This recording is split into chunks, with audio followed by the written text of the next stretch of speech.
परम सत्कारयोग गुरु रूप गुरु प्यारी साध संगत जी, जय गुरुदेव, धन गुरुदेव। 1433 की माघ सुदी 15, दुखियों के कल्याण हित प्रगटे गुरु रविदास। गुरु रूप गुरु प्यारी साध संगत जी, जगत गुरु सतगुरु रविदास महाराज जी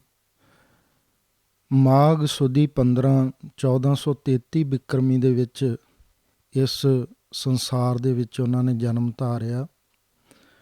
ਔਰ ਜਿਵੇਂ ਜਿਵੇਂ ਸਤਿਗੁਰ ਸੱਚੇ ਪਾਤਸ਼ਾਹ ਜੀ ਨੌਜਵਾਨ ਅਵਸਥਾ ਦੇ ਵਿੱਚ ਆਏ ਨੇ ਔਰ ਨਾਲ ਦੀ ਨਾਲ ਉਹ ਸਮਾਜ ਦੇ ਹਾਲਾਤ, ਤਤਕਾਲੀ ਜੋ ਧਾਰਮਿਕ ਹਾਲਾਤ ਸਨ, ਸੱਭਿਆਚਾਰਕ ਹਾਲਾਤ ਸਨ, ਰਾਜਨੀਤਿਕ ਹਾਲਾਤ ਸਨ, ਉਹ ਸਾਰਿਆਂ ਹਾਲਾਤਾਂ ਨੂੰ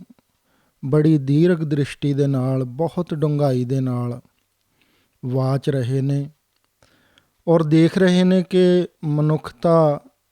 ਕਿਸ ਤਰ੍ਹਾਂ ਤੜਪ ਰਹੀ ਹੈ, ਕਿਸ ਤਰ੍ਹਾਂ ਦੁਖੀ ਹੈ। ਕਿਉਂਕਿ ਦੁਖੀਆਂ ਕੇ ਕਲਿਆਣ ਹਿਤ, ਦੁਖੀਆਂ ਦੇ ਵਾਸਤੇ, ਦੁਖੀਆਂ ਦਾ ਉਧਾਰ ਕਰਨ ਦੇ ਵਾਸਤੇ ਸਤਿਗੁਰ ਸੱਚੇ ਪਾਤਸ਼ਾਹ ਜੀ ਇਸ ਸੰਸਾਰ ਦੇ ਵਿੱਚ ਆਏ ਸਨ। ਅਤੇ ਜਦੋਂ ਉਹਨਾਂ ਨੇ ਤਤਕਾਲੀ ਹਾਲਾਤਾਂ ਦਾ ਦੀਰਘ ਅਵਲੋਕਨ ਕੀਤਾ, ਬਹੁਤ ਡੂੰਘਾਈ ਦੇ ਨਾਲ ਵਾਚਿਆ, ਅਤੇ ਸਤਿਗੁਰ ਪਾਤਸ਼ਾਹ ਜੀ ਨੇ ਨਾ ਕੇਵਲ ਉਹਨਾਂ ਹਾਲਾਤਾਂ ਨੂੰ ਵਾਚਿਆ, ਜਿਸ ਤਰ੍ਹਾਂ ਲੋਕਾਈ ਦੁੱਖਾਂ ਦੇ ਵਿੱਚ ਵਿਲਕ ਰਹੀ ਸੀ, ਤੜਪ ਰਹੀ ਸੀ, ਉਹਨਾਂ ਹਾਲਾਤਾਂ ਦੇ ਵਿੱਚ ਲੋਕਾਈ ਨੂੰ ਦੇਖਦੇ ਹੋਏ ਔਰ ਮਾਨਵਤਾ ਨੂੰ ਉਹਨਾਂ ਦੁੱਖਾਂ ਤੋਂ ਮੁਕਤ ਕਰਨ ਦੇ ਵਾਸਤੇ ਮਹਾਰਾਜ ਜੀ ਨੇ ਜੋ ਬਹੁਤ ਵੱਡੇ ਉਪਰਾਲੇ ਕੀਤੇ। ਔਰ ਜਿਸ ਵੇਲੇ ਮਹਾਰਾਜ ਜੀ ਸਮਾਜ ਦੇ ਵਿੱਚ ਦਰਦ ਨੂੰ ਦੇਖਦੇ ਨੇ, ਦੁੱਖ ਨੂੰ ਦੇਖਦੇ ਨੇ, ਅਤੇ ਮਹਾਰਾਜ ਜੀ ਉਹਨਾਂ ਦਾ ਉਪਚਾਰ ਦੇ ਵਾਸਤੇ, ਉਹਨਾਂ ਨੂੰ ਦੁੱਖਾਂ ਨੂੰ ਦੂਰ ਕਰਨ ਦੇ ਵਾਸਤੇ ਉਹਨਾਂ ਦੇ ਹੱਲ ਵੀ ਆਪਣੀ ਪਾਵਨ ਪਵਿੱਤਰ ਅੰਮ੍ਰਿਤ ਬਾਣੀ ਦੇ ਵਿੱਚ ਉਚਾਰਨ ਕਰਦੇ ਨੇ। ਔਰ ਜਦੋਂ ਅਸੀਂ ਪਵਿੱਤਰ ਅੰਮ੍ਰਿਤ ਬਾਣੀ ਦਾ ਅਧਿਐਨ ਕਰਦੇ ਹਾਂ, ਥੋੜ੍ਹਾ ਡੂੰਘਾਈ ਦੇ ਨਾਲ ਵਾਚਦੇ ਹਾਂ, ਪੜ੍ਹਦੇ ਹਾਂ, ਅਤੇ ਉਸ ਅੰਮ੍ਰਿਤ ਬਾਣੀ ਦੇ ਵਿੱਚੋਂ, ਸਮੁੱਚੀ ਅੰਮ੍ਰਿਤ ਬਾਣੀ ਦੇ ਵਿੱਚੋਂ ਸਾਨੂੰ ਮਨੁੱਖ ਦੇ ਜਿਹੜੇ ਜੀਵਨ ਦੇ ਵੱਖ-ਵੱਖ ਪਹਿਲੂਆਂ ਦੇ ਕਸ਼ਟ ਨੇ, ਜੋ ਵੱਖ-ਵੱਖ ਜੀਵਨ ਦੇ ਪਹਿਲੂ ਦੇ ਵਿੱਚ ਜੋ ਦੁੱਖ ਨੇ, ਉਹਨਾਂ ਦਾ ਜੋ ਇਲਾਜ ਹੈ, ਉਹਨਾਂ ਦਾ ਨਿਵਾਰਨ ਸਾਨੂੰ ਪ੍ਰਾਪਤ ਹੁੰਦਾ ਹੈ। ਜੀਵਨ ਦਾ ਕੋਈ ਐਸਾ ਪੱਖ ਨਹੀਂ, ਕੋਈ ਐਸਾ ਪਹਿਲੂ ਨਹੀਂ ਜਿਸ ਦੇ ਵਿੱਚ ਕੋਈ ਪਰੇਸ਼ਾਨੀ ਹੋਵੇ ਅਤੇ ਉਸ ਦਾ ਹੱਲ ਮਹਾਰਾਜ ਜੀ ਦੀ ਅੰਮ੍ਰਿਤ ਬਾਣੀ ਦੇ ਵਿੱਚੋਂ ਨਾ ਮਿਲਦਾ ਹੋਵੇ। ਹਰ ਦੁੱਖ ਦਾ, ਹਰ ਕਸ਼ਟ ਦਾ, ਹਰ ਜੀਵਨ ਦੇ ਪਹਿਲੂ ਨੂੰ ਸੁਖਾਵਾਂ ਬਣਾਉਣ ਦੇ ਵਾਸਤੇ ਸਤਿਗੁਰੂ ਜਗਤ ਗੁਰੂ ਸੱਚੇ ਪਾਤਸ਼ਾਹ ਜੀ ਦੀ ਬਾਣੀ ਦੇ ਵਿੱਚ ਉਹਦਾ ਉਪਚਾਰ ਹੈ। ਤੋ ਗੁਰੂ ਪਿਆਰੀ ਸਾਧ ਸੰਗਤ ਜੀ, ਸਤਿਗੁਰ ਸੱਚੇ ਪਾਤਸ਼ਾਹ ਜੀ ਨੇ ਆਪਣੇ ਜੀਵਨ ਕਾਲ ਦੇ ਵਿੱਚ ਜਿਵੇਂ ਤਤਕਾਲੀ ਹਾਲਾਤਾਂ ਦੇ ਵਿੱਚ ਜਗਤ ਗੁਰੂ ਸਾਹਿਬ ਨੇ ਲੋਕਾਈ ਦੇ ਦੁੱਖ ਹਰੇ, ਅਤੇ ਸਦੀਵੀ ਤੌਰ 'ਤੇ ਆਉਣ ਵਾਲੇ ਜੋ ਪੀੜ੍ਹੀਆਂ ਸਨ, ਆਉਣ ਵਾਲਾ ਜੋ ਸਮਾਂ ਸੀ, ਉਹਨਾਂ ਲੋਕਾਂ ਦੇ ਦੁੱਖਾਂ ਦੇ ਨਿਵਾਰਨ ਦੇ ਵਾਸਤੇ ਵੀ ਮਹਾਰਾਜ ਜੀ ਨੇ ਅੰਮ੍ਰਿਤ ਬਾਣੀ ਦਾ ਉਚਾਰਨ ਕੀਤਾ। ਅਤੇ ਗੁਰੂ ਸਾਹਿਬ ਦੇ ਜੀਵਨ ਕਾਲ ਤੋਂ ਲੈ ਕੇ ਹੁਣ ਤੱਕ ਔਰ ਸਦਾ ਸਦਾ ਦੇ ਵਾਸਤੇ ਇਹ ਜੋ ਪਵਿੱਤਰ ਅੰਮ੍ਰਿਤ ਬਾਣੀ ਹੈ, ਇਹ ਮਾਨਵ ਜੀਵਨ ਦੇ ਦੁੱਖ ਹਰਦੀ ਰਹੇਗੀ। ਗੁਰੂ ਪਿਆਰੀ ਸਾਧ ਸੰਗਤ ਜੀ, ਮਹਾਰਾਜ ਜੀ ਨੇ ਜਦੋਂ ਅੰਮ੍ਰਿਤ ਬਾਣੀ ਦਾ ਉਚਾਰਨ ਕੀਤਾ ਔਰ ਸਦਾ ਸਦਾ ਦੇ ਵਾਸਤੇ ਇਸ ਅੰਮ੍ਰਿਤ ਬਾਣੀ ਨੂੰ ਮਾਨਵਤਾ ਦੇ ਸਪੁਰਦ ਕਰ ਦਿੱਤਾ। ਜਦੋਂ ਜਦੋਂ ਵੀ ਕੋਈ ਜੀਵ, ਕੋਈ ਕਿਤੇ ਵੀ ਰਹਿੰਦਾ ਹੋਵੇ, ਕਿਸੇ ਦੇਸ਼ ਦਾ, ਕਿਸੇ ਕੌਮ ਦਾ, ਕਿਸੇ ਮਜ਼ਹਬ ਦਾ, ਕੋਈ ਵੀ ਜੀਵ ਜਦੋਂ ਇਸ ਅੰਮ੍ਰਿਤ ਬਾਣੀ ਦਾ ਅਧਿਐਨ ਕਰੇਗਾ, ਉਹਦੇ ਜੀਵਨ ਦੇ ਵਿੱਚੋਂ ਦੁੱਖਾਂ ਦਾ ਨਾਸ਼ ਹੁੰਦਾ ਹੈ ਅਤੇ ਸੁੱਖਾਂ ਦਾ ਪ੍ਰਕਾਸ਼ ਹੁੰਦਾ ਹੈ। ਔਰ ਗੁਰੂ ਪਿਆਰੀ ਸਾਧ ਸੰਗਤ ਜੀ, ਜਗਤ ਗੁਰੂ ਸਤਿਗੁਰੂ ਰਵਿਦਾਸ ਮਹਾਰਾਜ ਜੀ ਆਪਣੀ ਅੰਮ੍ਰਿਤ ਬਾਣੀ ਦੇ ਰੂਪ ਦੇ ਵਿੱਚ ਆਪਣੀ ਵਿਚਾਰਧਾਰਾ ਮਾਨਵਤਾ ਨੂੰ ਸੌਂਪ ਕੇ ਗਏ, ਔਰ ਉਹ ਵਿਚਾਰਧਾਰਾ ਪਵਿੱਤਰ ਅੰਮ੍ਰਿਤ ਬਾਣੀ ਸਦਾ ਸਦਾ ਦੇ ਵਾਸਤੇ ਮਨੁੱਖਤਾ ਦਾ ਰਾਹ ਰੁਸ਼ਨਾਉਂਦੀ ਹੈ। ਔਰ ਗੁਰੂ ਪਿਆਰੀ ਸਾਧ ਸੰਗਤ ਜੀ, ਇੱਕ ਜੀਵਨ ਜਾਂਚ ਦੇ ਤੌਰ 'ਤੇ ਇਹ ਅੰਮ੍ਰਿਤ ਬਾਣੀ ਸੱਚੇ ਪਾਤਸ਼ਾਹ ਜੀ ਸਾਨੂੰ ਸਪੁਰਦ ਕਰਕੇ ਗਏ ਨੇ, ਸੌਂਪ ਕੇ ਗਏ ਨੇ, ਬਖਸ਼ਿਸ਼ ਕਰਕੇ ਗਏ ਨੇ। ਗੁਰੂ ਪਿਆਰੀ ਸਾਧ ਸੰਗਤ ਜੀ, ਪਾਵਨ ਪਵਿੱਤਰ ਅੰਮ੍ਰਿਤ ਬਾਣੀ ਦੀ ਵਿਚਾਰਧਾਰਾ, ਉਸ ਦੇ ਆਧਾਰ 'ਤੇ ਜੋ ਉਸ ਦੇ ਵਿੱਚ ਜੀਵਨ ਜੁਗਤ ਛੁਪੀ ਹੋਈ ਹੈ, ਔਰ ਉਹ ਜੀਵਨ ਜੁਗਤ ਸਾਡੇ ਸਾਹਮਣੇ ਸੰਨ 2010 ਦੇ ਵਿੱਚ 30 ਜਨਵਰੀ ਦੇ ਦਿਨ ਰਵਿਦਾਸੀਆ ਧਰਮ ਦੇ ਰੂਪ ਦੇ ਵਿੱਚ ਪ੍ਰਕਾਸ਼ਮਾਨ ਹੁੰਦੀ ਹੈ। ਜਦੋਂ ਸਤਿਗੁਰ ਸੱਚੇ ਪਾਤਸ਼ਾਹ ਜੀ ਦੇ ਪਾਵਨ ਪਵਿੱਤਰ ਜਨਮ ਸਥਾਨ ਸੀਰ ਗੋਵਰਧਨਪੁਰ ਵਾਰਾਣਸੀ ਵਿਖੇ ਡੇਰਾ ਸੱਚਖੰਡ ਬੱਲਾ ਦੇ ਮੌਜੂਦਾ ਗੱਦੀ ਨਸ਼ੀਨ ਸਤਿਗੁਰੂ ਸਵਾਮੀ ਨਿਰੰਜਨ ਦਾਸ ਜੀ ਮਹਾਰਾਜ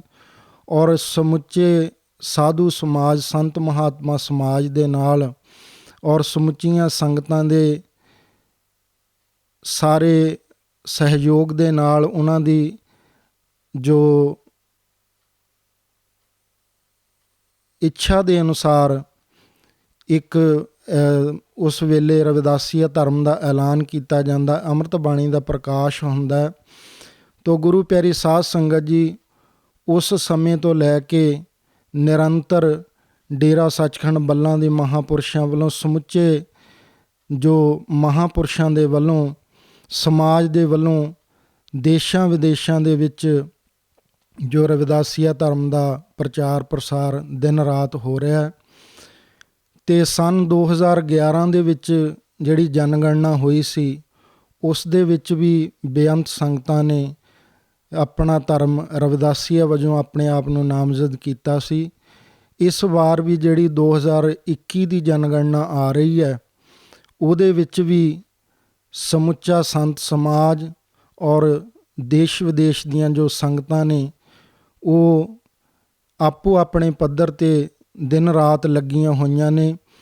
ਕਿ ਸੰਨ 2021 ਦੀ ਜਿਹੜੀ ਜਨਗਣਨਾ ਹੋ ਰਹੀ ਹੈ, ਉਹਦੇ ਵਿੱਚ ਆਪਣਾ ਰਵਿਦਾਸੀਆ ਧਰਮ ਦਾ ਜੋ ਕਾਲਮ ਹੈ ਉਹ ਬਣਾਇਆ ਜਾਵੇ। ਅਤੇ ਉਸ ਦੇ ਵਿੱਚ, ਕਿਉਂਕਿ ਬਹੁਤ ਵੱਡੀ ਗਿਣਤੀ ਦੇਸ਼ਾਂ ਵਿਦੇਸ਼ਾਂ ਦੇ ਵਿੱਚ ਇਸ ਵੇਲੇ ਰਵਿਦਾਸੀਆ ਸਮਾਜ ਦੀ ਹੈ, ਸੋ ਆਪਣੇ ਆਪ ਨੂੰ ਉਸੇ ਧਰਮ ਦੇ ਅੰਤਰਗਤ, ਰਵਿਦਾਸੀਆ ਧਰਮ ਦੇ ਅੰਤਰਗਤ ਦਰਜ ਕਰਾਉਣ ਦੇ ਲਈ ਸੰਗਤਾਂ ਦਿਨ ਰਾਤ ਤਤਪਰ ਨੇ। ਔਰ ਰਾਜ ਸਰਕਾਰਾਂ ਨੂੰ, ਕੇਂਦਰ ਸਰਕਾਰ ਨੂੰ,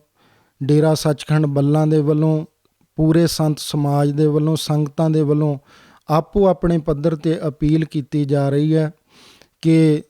ਆਉਣ ਵਾਲੀ ਜਨਗਣਨਾ ਦੇ ਵਿੱਚ ਰਵਿਦਾਸੀਆ ਧਰਮ ਦਾ ਕਾਲਮ ਸੁਤੰਤਰ ਬਣਾਇਆ ਜਾਵੇ, ਜਿਹਦੇ ਵਿੱਚ, ਕਿਉਂਕਿ ਬਹੁਤ ਵੱਡੀ ਗਿਣਤੀ ਦੇ ਵਿੱਚ ਦੇਸ਼ਾਂ ਵਿਦੇਸ਼ਾਂ ਦੇ ਵਿੱਚ ਜੋ ਰਵਿਦਾਸੀਆ ਸਮਾਜ ਦੀ ਸੰਗਤ ਹੈ, ਉਹ ਆਪਣੇ ਆਪ ਨੂੰ ਸੁਤੰਤਰ ਤੌਰ 'ਤੇ ਦਰਜ ਕਰਵਾਵੇ ਅਤੇ ਆਪਣੇ ਰਵਿਦਾਸੀਆ ਧਰਮ ਦੇ ਅੰਤਰਗਤ ਆਪਣੇ ਆਪ ਨੂੰ ਅੰਕਿਤ ਕਰਵਾਵੇ। ਸੋ ਗੁਰੂ ਪਿਆਰੀ ਸਾਧ ਸੰਗਤ ਜੀ, ਜਗਤ ਗੁਰੂ ਸਤਿਗੁਰ ਰਵਿਦਾਸ ਮਹਾਰਾਜ ਜੀ ਦੀ ਪਾਵਨ ਪਵਿੱਤਰ ਅੰਮ੍ਰਿਤ ਬਾਣੀ, ਜਿਹਦੇ ਵਿੱਚ ਸਤਿਗੁਰ ਸੱਚੇ ਪਾਤਸ਼ਾਹ ਦੀ ਵਿਚਾਰਧਾਰਾ ਹੈ ਔਰ ਮਾਨਵ ਕਲਿਆਣ ਦੇ ਵਾਸਤੇ, ਸਮੁੱਚੇ ਜਗਤ ਦੇ ਕਲਿਆਣ ਦੇ ਵਾਸਤੇ ਸਤਿਗੁਰ ਸੱਚੇ ਪਾਤਸ਼ਾਹ ਜੀ ਨੇ ਉਹ ਵਿਚਾਰਧਾਰਾ ਬਖਸ਼ਿਸ਼ ਕੀਤੀ ਹੈ। ਡੇਰਾ ਸੱਚਖੰਡ ਬੱਲਾ ਲਗਭਗ 100 ਸਾਲ ਤੋਂ ਵੀ ਉੱਪਰ ਸਮੇਂ ਤੋਂ ਜਗਤ ਉਧਾਰ ਦੇ ਵਾਸਤੇ, ਪਰਮਾਤਮਾ ਦੇ ਨਾਮ ਦੇ ਨਾਲ ਜੋੜਨ ਦੇ ਵਾਸਤੇ ਸਮੇਂ-ਸਮੇਂ 'ਤੇ ਆਏ ਮਹਾਂਪੁਰਸ਼ਾਂ ਨੇ, ਡੇਰਾ ਸੱਚਖੰਡ ਬੱਲਾ ਦੇ ਗੱਦੀ ਨਸ਼ੀਨ ਮਹਾਂਪੁਰਸ਼ਾਂ ਨੇ ਆਪੋ ਆਪਣੀ ਜ਼ਿੰਮੇਵਾਰੀ ਬਹੁਤ ਸੁਹਿਰਦਤਾ ਦੇ ਨਾਲ ਨਿਭਾਈ ਔਰ ਸੰਗਤਾਂ ਨੂੰ ਪਰਮਾਤਮਾ ਦੇ ਨਾਮ ਦੇ ਨਾਲ ਜੋੜਿਆ, ਜਗਤਗੁਰੂ ਸਤਿਗੁਰੂ ਰਵਿਦਾਸ ਮਹਾਰਾਜ ਜੀ ਦੇ ਚਰਨ ਕਮਲਾਂ ਦੇ ਨਾਲ ਜੋੜਿਆ। ਡੇਰੇ ਦੇ ਬਾਨੀ ਸਤਿਗੁਰੂ ਬਾਬਾ ਪਿੱਪਲ ਦਾਸ ਜੀ ਮਹਾਰਾਜ, ਸਤਿਗੁਰੂ ਸਵਾਮੀ ਸਰਵਣ ਦਾਸ ਜੀ ਮਹਾਰਾਜ, ਸਤਿਗੁਰੂ ਸਵਾਮੀ ਹਰੀਦਾਸ ਜੀ ਮਹਾਰਾਜ, ਸਤਿਗੁਰੂ ਸਵਾਮੀ ਗਰੀਬ ਦਾਸ ਜੀ ਮਹਾਰਾਜ ਰਵਿਦਾਸੀਆ ਧਰਮ ਦੇ ਮਹਾਨ ਅਮਰ ਸ਼ਹੀਦ ਸੰਤ ਰਾਮਾਨੰਦ ਜੀ ਮਹਾਰਾਜ ਆਪੋ ਆਪਣੇ ਸਮੇਂ 'ਤੇ ਸਾਰੇ ਮਹਾਂਪੁਰਸ਼ਾਂ ਨੇ ਸੰਗਤਾਂ ਨੂੰ ਜਗਤ ਗੁਰੂ ਸਤਿਗੁਰੂ ਰਵਿਦਾਸ ਮਹਾਰਾਜ ਜੀ ਦੀ ਵਿਚਾਰਧਾਰਾ ਦੇ ਨਾਲ ਜੋੜਿਆ। ਮੌਜੂਦਾ ਸਮੇਂ ਦੇ ਵਿੱਚ ਮੌਜੂਦਾ ਗੱਦੀ ਨਸ਼ੀਨ ਸਤਿਗੁਰੂ ਸਵਾਮੀ ਨਿਰੰਜਨ ਦਾਸ ਜੀ ਮਹਾਰਾਜ ਸੰਗਤਾਂ ਨੂੰ ਪਰਮਾਤਮਾ ਦੇ ਚਰਨ ਕਮਲਾਂ ਦੇ ਨਾਲ ਜੋੜ ਰਹੇ ਨੇ। ਰਵਿਦਾਸੀਆ ਧਰਮ ਦੇ ਜੋ ਗਤੀਵਿਧੀਆਂ ਚੱਲ ਰਹੀਆਂ ਨੇ ਉਹਨਾਂ ਦੇ ਵਿੱਚ ਮੁੱਖ ਤੌਰ 'ਤੇ ਭੂਮਿਕਾ ਨਿਭਾ ਰਹੇ ਨੇ ਅਤੇ ਸੰਤ ਸਮਾਜ ਔਰ ਜੋ ਰਵਿਦਾਸੀਆ ਸੰਗਤ ਹੈ ਦੇਸ਼ ਵਿਦੇਸ਼ ਦੇ ਵਿੱਚ ਬਿਰਾਜਮਾਨ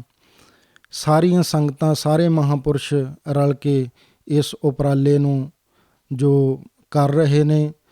ਤੋ ਸਰਕਾਰ ਨੂੰ ਵੀ ਆਪੋ ਆਪਣੇ ਪੱਧਰ 'ਤੇ ਬੇਨਤੀਆਂ ਕੀਤੀਆਂ ਜਾ ਰਹੀਆਂ ਨੇ ਅਤੇ ਸਰਕਾਰ ਨੂੰ ਵੀ ਇਹ ਚਾਹੀਦਾ ਕਿ ਸਮਾਜ ਦੀ ਜੋ ਵੱਡੇ ਪੱਧਰ 'ਤੇ ਜੋ ਭਾਰਤ ਦੇ ਵਿੱਚ ਵਿਦੇਸ਼ਾਂ ਦੇ ਵਿੱਚ ਰਵਿਦਾਸੀਆ ਧਰਮ ਜੋ ਸਮਾਜ ਵਾਸ ਕਰਦਾ ਹੈ, ਰਹਿੰਦਾ ਹੈ, ਨਿਵਾਸ ਕਰਦਾ ਹੈ, ਉਸ ਸੰਗਤ ਦੀ ਜੋ ਇਹ ਮਨਸ਼ਾ ਹੈ ਸੰਵਿਧਾਨ ਦੇ ਅਨੁਸਾਰ ਇਸ ਮਨਸ਼ਾ ਨੂੰ ਇਸ ਇੱਛਾ ਨੂੰ ਪੂਰਾ ਕੀਤਾ ਜਾਵੇ ਔਰ ਰਵਿਦਾਸੀਆ ਧਰਮ ਦਾ ਜੋ